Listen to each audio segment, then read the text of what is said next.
everybody, welcome back to RetroGameFix.com Sega Master System A-Z Marathon. This week we run into our first 3D game on the system, Blade Eagle 3D, for use with the Sega Scope 3D glasses. The Sega Scope 3D glasses use cutting-edge lens shutter technology and was one of the first commercial releases of its kind. The kit came with a stylish pair of glasses as well as a sync adapter that fit in the card slot of your control deck. Each lens had an independent LED that quickly flipped on and off to create the effect of depth on the screen. Very similar to the technology that's out today.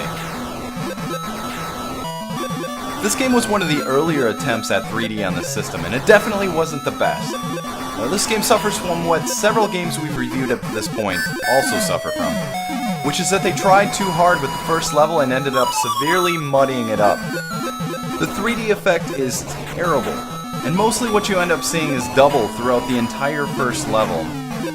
I have to admit, this is the least I've played a game since we started reviewing these, simply because of the recurring nausea that hit every single time I played.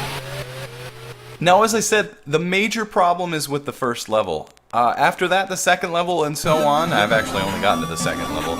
It's not too bad. It's actually pretty decent 3D and so on. It's just over-detailed and just doesn't work in the first level.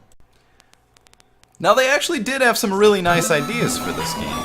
You have enemies on 3 different planes, basically, and one of your buttons on the control pad will toggle you between the low, mid, and high.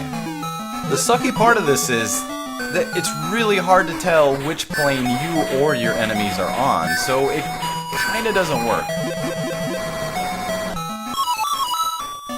Through fighting and defeating sub-bosses through each level, you'll gain power-ups, and they're pretty standard Master System power-ups. Such as a double shot, as you can see here. You get a laser shot sometimes. You also get a little extra ship that will fly around with you and fight the enemies with you.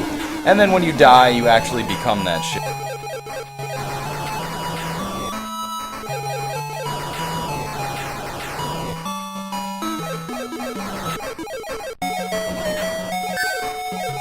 Overall, this game is very similar to Astro Warrior, except it's extremely inferior.